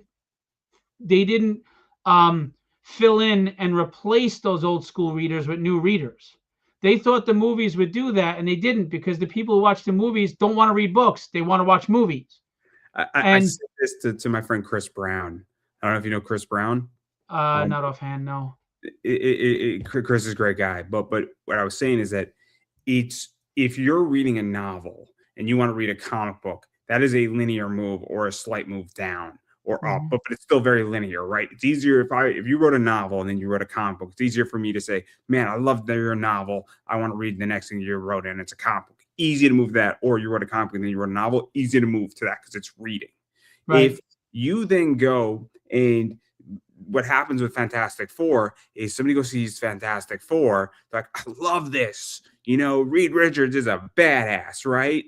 Great. But then the comic, it's a big ask to ask them to step down into the comic from the movie because the movie is extremely passive. When you read a comic, it's an active choice, right? I mean, feel free to disagree with me at any point, but that's how I view it, right? When I'm reading a book, so when I watch an anime, it is a very passive thing. Now, I watch anime and I'm tuned into the story, and I'm obviously, it's subtitled because I get it from Japan. On my Crunchyroll, like an hour after it's released, so it's a little bit more active, but nonetheless, it is still a very passive experience. It is not an active experience. And to ask somebody to go from a very passive to an active experience, I think is a big ask. And I think that's where they failed. I agree. I mean, look, how many moviegoers even want to watch a movie that has subtitles? And now you're asking, you think they're going to go read the book, read the comic? I mean, we anime fans are a unique breed. Because we are impatient and we want our anime an hour after it's aired in Japan, which is Crunchyroll. Because we want to be in the club, right? We want to be with the Japanese people in the club being like, did you see that last episode, dude? Dude, honestly, manga and anime fans have become the strongest, most loyal fan base, I think, in the American market. And it's not even an American product. It's very impressive what they've done. I made a manga version of Tragedy to tap into the market. And when I was doing it, I was doing research. And I went to... you'll know them, Newberry Comics, because you're in Connecticut. But yeah, I love Newberry. They have a big first one was up in Massachusetts. I've been to the first one. It's great. I love it. Yeah, like in Faneuil Hall, awesome store. But continue. Sorry. Yeah, no, it's fine. And they have a huge manga, literature area. And I would always go in there and I would ask the fans, like, what do you love about manga? Believe it or not, even though people keep bringing up price point, that was never the answer for anybody. You know what the answer was?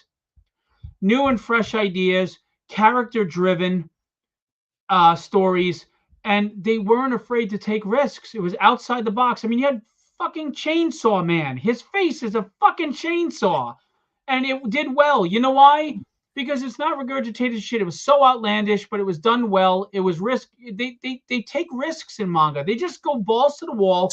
They do whatever they want, and they're just original. I mean, you have mangas about cooking. You have mangas about hitmen. You have mangas about superheroes. You have mangas about aliens. I'm watching a show, and it's all about a bunch of characters got summoned to another world, and they take the three of them to go fight the demon lord. And the fourth guy has a skill where he's an excellent cook, and he has an item box, and he can order anything he wants from an online grocery store. And then he gets the three most dangerous, like familiar animals that legit could kill the demon lord in like an hour. And he's like, I just want to cook and go on adventures.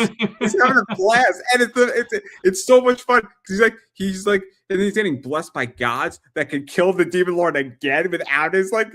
And I'm watching that, I'm like, this is brilliant. This is so good. But again, do you see any Western company? Do you see Marvel or DC taking a risk on something like that? They won't. They won't take a risk. So they regurgitate the same shit, and they wonder why nothing's getting better. You know, the storytelling of manga is always fresh and new. And when you look at how they adapt things, I mean, you look at something even like One Piece, right? You know, a kid has stretching powers, and he's a pirate. And you know, you've got people with different powers. And he can't swim. Right. But what they did with it was just unusual and different, and it's kind of chaos. It's kind of like controlled chaos. It's all over the place, but yet it's focused. It's hard to explain, but Western businesses will not take that chance. They won't take those risks, and they don't see that this is hurting them. They just want the sure thing. So there's no growth in a sure thing. It's interesting that you bring up manga and all that stuff. So for me, price point was never the issue. A manga for 8 to 10 chapters is $10. It's $1 a chapter. Dirt cheap. Not a price issue, right? Okay, so let's say that you want a nicer hardcore edition, something $30, but you're buying a premium product, right? So once you enter a premium product, it's a hardbound. So I have Berserk. I like my book. I've seen it. It's a nice looking book, yeah. Oh, it's beautiful by Dark Horse. It's beautiful. It's just immaculate, right? Or the other side, beautiful book, right? Mm-hmm. Immaculate. I can't explain it, right? I'm terrified to open up the book because I'm going to ruin it. It's that type of book, right? Battle Royale, I have those in hard covers. Beautiful books. Great, right? Love it. So the point, though, is that $10, though, for a copy of Naruto, pretty reasonable, if you ask me, right? And then what I like about it is that they're all the same size. Right. So now they're all the same size. They have the same color for the most part. They all are uniformly, organized also. I mean, Naruto's a little bit weird because after 27, 28 is a different color. But beside the point here, it's still number 28. But it's still $10, and they all line up on your bookshelf neatly next to each other. And this sounds so weird when I say it, but when you look at your bookshelf, and your bookshelf is not irregular, so you can figure out how to properly put it in your bookshelf. Right. I'm sorry, sounds weird, but it looks really dumb when every graphic novel is a different size. Well, it's kind of like the mentality too. Like a lot of people don't like to collect magazines because you can't put them in a box, can't put them in a comic box. But the thing about the price of manga is, of course, it's a lot better than Western comics for various reasons. But it was never the reason people said they love it, which tells me that if they jacked up the price to where you were paying the equivalent of Western comics, they'd still be kicking our ass. Because at the end of the day, people will spend money that they don't have on something that they've convinced themselves they really need or want. And nobody really feels they want or need a Western comic anymore. They don't need regurgitated, recycled crap. They don't need characters that are you're being preached to politically or socio-politically. They're tired. I mean, I love these characters, Thor and X-Men and all that, but how many stories can you write about them after 1,500 issues? So, it really boils down to people will spend beyond their means for anything that they want. So just make them want it. Give them something to want. I mean, I'll throw something crazy to you about One Piece. One Piece is more political than Absolute Batman. Is it? Absolutely. And it's extremely libertarian. Extremely. But it's subtle. It's not pushing it on you, right? It's just the story. It's pretty obvious, actually. It's very obvious on it. And it's not a liberal comic. It looks liberal. It is very libertarian. It is very anarcho-capitalist. It is amazing what they do, because what they do is that because you have the pirates opposing the world government that is suppressed. And it's about freedom of speech. It's about John Locke in many ways, and it's rooted in deep political philosophy. And But it's again, that goes back to what I was saying before. You're using the backdrop for the story, but you don't have the writer telling you what you need to think about that, right? And like for example, when you're watching X-Men Gold, when you're reading X-Men Gold, and they put up a sign saying resist, and you know that that's what one political party says about the other, or they take like you watch the Supergirl show, and all of a sudden it was about illegal aliens and blah blah blah, and you're preaching, and they say that horrible dictator president. Well, no, I don't care about the president. I'm not here to defend the president or attack the president. It's just they're making a clear line of what they believe about the situation and letting you know about it. Nobody gives a shit. I don't care what the writer thinks about Biden, Trump, Harris. I don't care. But that doesn't mean you can't make a backdrop about the world you're living in right now. The core of One Piece, though, is that you have the government has lost a period of 100 years of history of how the government rose to power. And you have Luffy and a bunch of other pirates at this point trying to find the 100-year void. And they're trying to break it and oppose the government. And Luffy is, in many ways, liberating, the government's constraints on people. It's amazing. It's amazing. But nowhere are you being told what to think about it. You're not being told, but you see it, and you see it progressing, and you're rooting for it because you're like, this is just good because you don't want suppression, right? But you're not being, it's being told to you, but you see it so subtle that but it's not changing how you think because you're rooting for Luffy, and you're like, this is a good thing that this island was liberated from tyranny, right? Right. Well, I mean, like if you looked at Star Wars, is anybody looking at the Empire and thinking the Empire is good? No. What does the Empire represent? A tyrannical government. I thought the Empire was good. I thought they gave people jobs. No. But it's obvious they're the tyrannical government and the rebels. But it wasn't. You weren't beat over the head with it. It was just a story of good versus evil with that backdrop.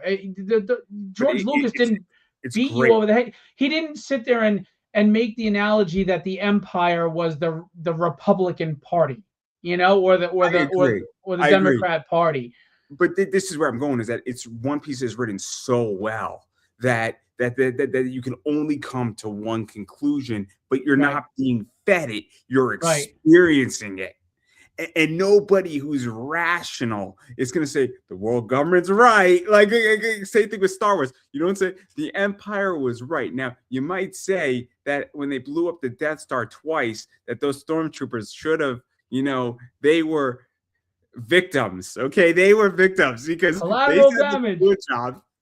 And I'm sorry, they said that to do a job. They didn't know that somebody was going to blow up their workplace. How would you feel if you go to your job and like you sign up, you're doing your job, you're happy, you got a good contract. That prick in the X-wing.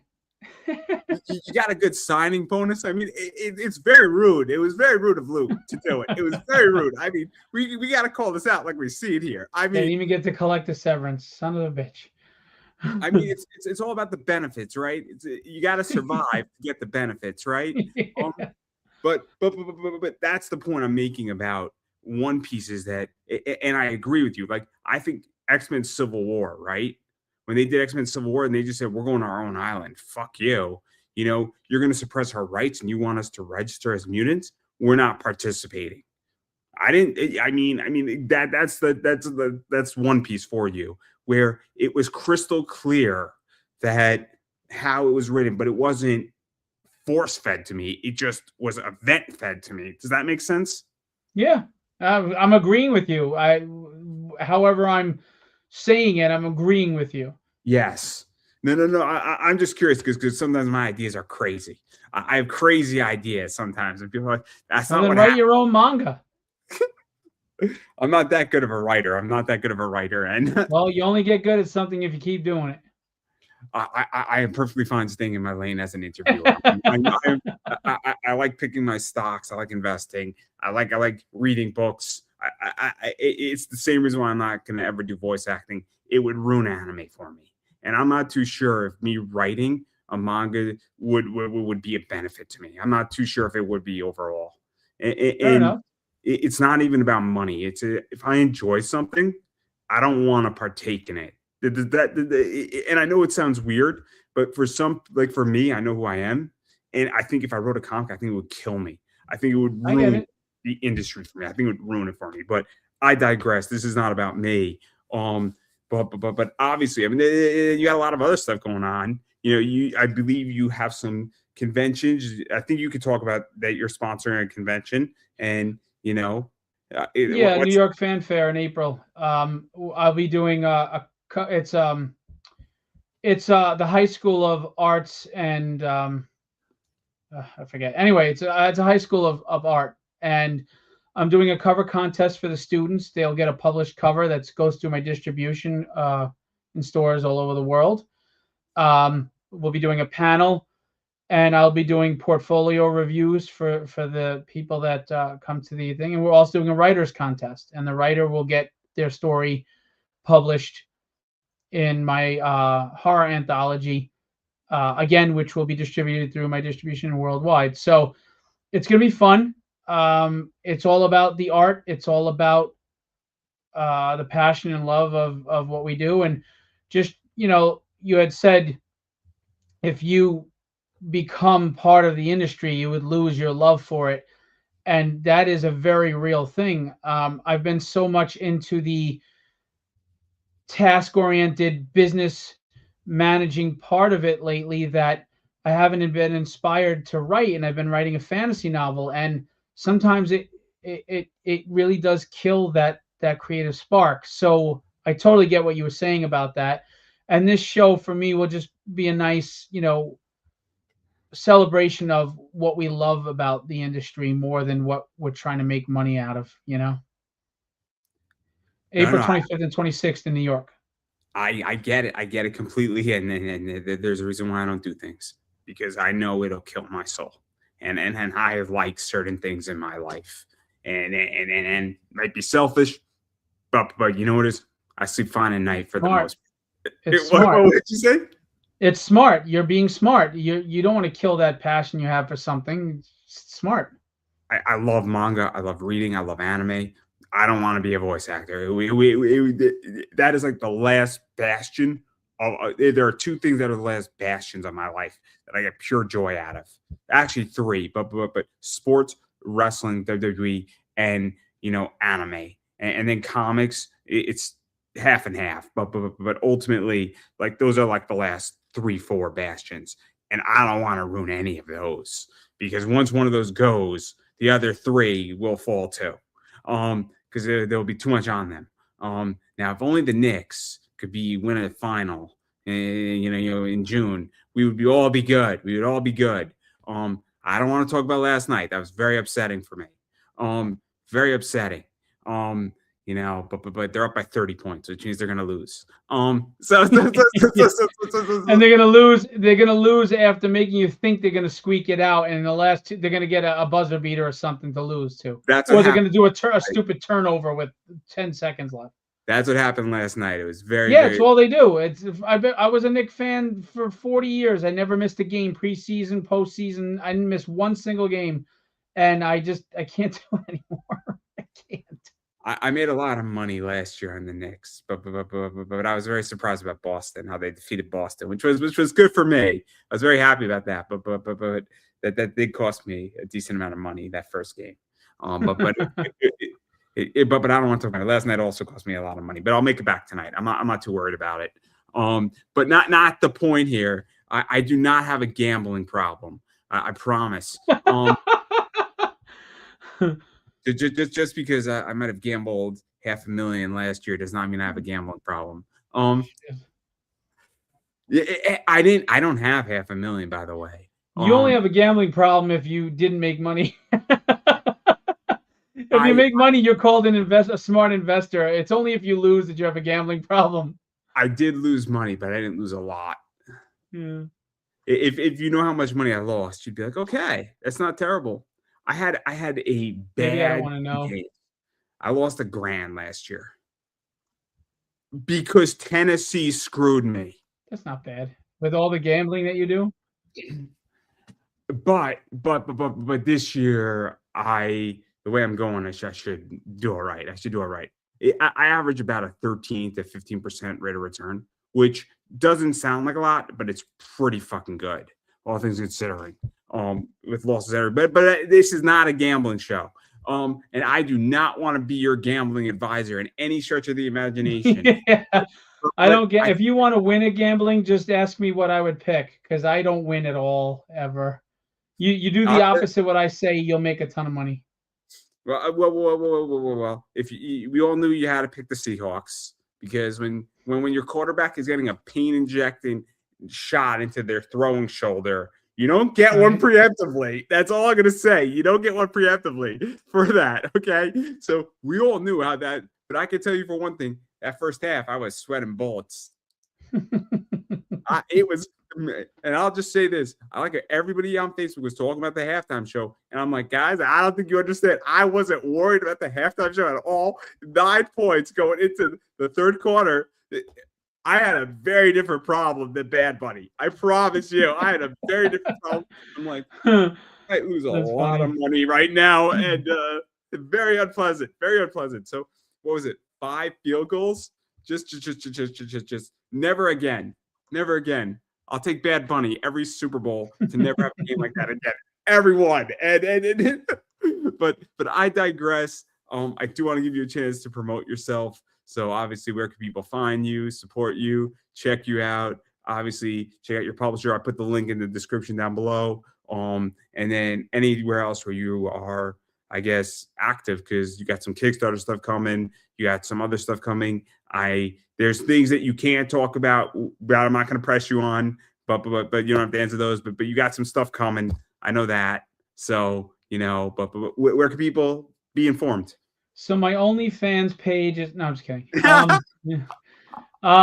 So if you go to www.philbodistribution.com, that's PHILBO distribution.com, the public can see the current catalog. I encourage you to go, because as a consumer of comics, you may see books you really like, and you can go tell your local comic shop to sign up an account with Philbo if they don't have one already, and order comics through us. You might see your favorite publishers there. We got, like I said, we've got Pocket Jack Comics, so we got a lot of people there, over 70 publishers. As far as me, because Facebook buries business pages, if you just go to Phil Russertt or Phillip Russertt, I forget which one it is, but in my name on Facebook, that's usually where I do most of my announcements and my engagement, and I get a lot of engagement. I do have a Philbo distribution and a Philbo publishing page that you're welcome to sign up to. And on Instagram, also Philbo_publishing or Phil Russertt, where you can see stuff going on. I have the New York Fan Fair in April. If you want to come check it out, I have Hot Flips, which is a local show here, who has Jim Starlin coming to see with us on next Tuesday. I have a Kickstarter coming up in May for Papa 2. Papa, long story short, is the story of a Vietnam vet who his family, his granddaughter is abducted by a mafia boss, and this old man has to deal with the Yakuza and the Italian mafia and find a way to get his granddaughter safely back. But the end of issue 1 has a surprise twist that nobody has seen coming yet. No one. So what I would tell you is, if you sign up for the campaign, I will give you the free PDF of issue 1 to check it out, so you know if you want to buy issue 2 or not. I believe in the story that much that I will give you the first issue free PDF if you just sign up. No obligation to pledge, just sign up. And that's on Kickstarter from me. We have a bunch of other titles coming out, and Tragedy, of course, is in stores across the world. Tragedy has been reviewed really well by Chuck Dixon, Peter David, and Howard Mackey. Peter David, rest in peace. And it's got covers from Will Spertasio, Bill Sienkiewicz, Chris Picciolo, David Mack, Tyler Kirkham, a lot of big names. So you got the best of both worlds, excellent art and solid storytelling. I've been told Tragedy is written like an 80s book and drawn like a 90s book. To me, that's the greatest compliment I could get. So, but I'm not going to tell you how good the book is. That's for you to decide, but you got to buy it to find out. So that's all I'll say about that. And And then we have some big announcements coming down the pipeline. We just haven't signed on the dotted line yet. But you mentioned wrestling, so you might be interested in some of the things we're going to be doing in the future. And just keep up to date. I just want everybody to know this. Philbo Distribution is David against the Goliath right now. But I got one hell of a slingshot. Well, that's awesome. I love it. I love it. I love underdogs. I love underdogs. I love when underdogs march down. I love it. I love it. And so I always root for the underdog, unless they're the Seahawks, and then in that case, yeah. Or the Knicks, depending on what's going on. But I don't consider a negative 135 to be a super favorite. I consider it to be an even fight. But anyway, again, not a gambling podcast here. If DraftKings was my sponsor, which they really should be, but I digress there. But all jokes aside, I've been saying this for a while, is that you got to support what people are doing. What that means is that if somebody has a book in their store, you got to buy it there. If they got a Kickstarter, you got to back their Kickstarter. Obviously, you have a distribution publishing company. Definitely there's that way to support. Join if you're a creator, or submit if you're a creator, or tell your local comic shop, or if you are a comic shop, order books and set up an account. A long way to go. Those are massive things, as well as just follow people on social media goes a long way. And then, since this is my show, I would like to promote myself. Obviously, I am Pop Anime Comics on Twitter/X. I am right now calm on that because football is over, and I am very creative over about 19 weeks of putting words together when the refs are wrong. So right now, my Twitter is peaceful. Come August, so a lot. What'd you say? The refs are wrong a lot. So yes, they are. So I am very creative. Let's just say that if I'm to create a comic book, it will be the refs are wrong, and it will just be a bunch of tweets. And it'll be some of the greatest writing that has ever been made on Twitter. But anyway, my Twitter, I post stuff up there, cute cat videos, stuff like that. Instagram is Pop Anime Comics. Again, same deal. I just post comic stuff up there, interview stuff up there.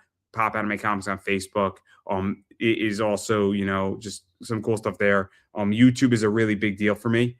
I am really almost exclusively on YouTube for the most part. I have a nice big YouTube community page, post a lot of stuff up there of just cool pop culture stuff, news, things like that, as well as I have over 1,200 interviews, over 2,000 videos, a lot of content. Every day I'm posting something up there of a piece of content, interview I did, old school interview I did. So, I cannot promise you'll get smarter by watching my YouTube channel, but I can promise you'll be entertained in some fashion. A lot of cool stuff there. I've done everything. As far as interviews, from crypto to porn stars, you name it, and everything in between. And if you don't think I've done it, I have, as far as interviews go. So definitely check that out. TikTok, if I didn't already mention it, Pop Anime Comics. And then the final thing I would like to talk about is my eBay store. Look for comics and collectibles. Come shop with us on eBay at Pop Anime Comics Collectibles. And I do carry books like this, which are limited 15s. I have all 15 of that book. I have all 15 of this book. I do buy cards like this that I sell, but apparently people are telling me they can't see it, which is very upsetting to me when I send them out. I don't understand why. And then I do sell stuff like this, a lot of WNBA cards, stuff like this that are super limited, stuff like this. So that's kind of the whole thing. And I sell everything from a $8 card all the way up to a $1,500 plus card. So that's everything I got going on. So check out what I do. Links are down below. Or if you just type in Pop Anime Comics, Conversations in Pop Culture, Andrew Davis, you'll find me. And I'm friendly. I don't bite. And if you have any questions about anything I do, feel free to shoot, or you just want to shoot about comics, cards, pop culture, anime, I'm here for you. I'm pretty accessible. Just say hi and don't attack me. It'd be much appreciated. So that's pretty much everything I got going on. And I'm going to give you the final word. Thanks for having me on. I really appreciate it. I had fun. I appreciate people like you who do these podcasts and bring, shed light on and give a voice to little guys like us. And thank you. I hope you win with the Knicks. And I just want to say to everybody real quick, I know that some indie stuff is subpar, but there's a lot of really good stuff. And I know that we're in a world where we jump on bandwagons and everybody says something's great and we just jump on. But you're missing out on some great stories if you don't give indie a shot. There are really some great books out there. And if you're looking for something new, if you're looking something fresh and exciting, characters you can relate to, worlds you could submerge yourself in, give it a try. I mean, even if you forego that one $8 Starbucks cup of coffee that spelled your name wrong once a week and just contribute to a Kickstarter, you'd make a big difference in the world of an indie creator, which helps others because when indies survive, then we start hiring editors and better artists and logo designers. And it just, a lot of people get to live their dream. And you'd be surprised how much your $5 PDF or your $8 pledge really makes a difference. So support indie, support fresh, passionate new ideas that are not corporate beholden, and we won't let you down. And I don't think I could have said that any better myself, everybody. And that is a wrap.